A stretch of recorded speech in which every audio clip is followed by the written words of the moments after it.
ప్రతిరోజు కొత్తే. కథ రాసిన వారు ఆర్సి కృష్ణస్వామిరాజు, చదువుతున్నవారు బివి సుకన్య. ఒక ఊర్లో ఓ పండితుడు ఉండేవాడు.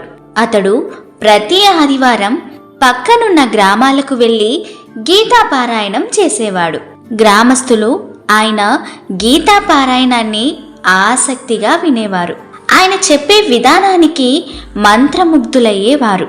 గ్రామాలకు వెళ్లే ముందు ఆ పండితుడు ప్రతిసారి ఇంటిలోని భగవద్గీత గ్రంథాన్ని చేతిలోకి తీసుకునేవాడు.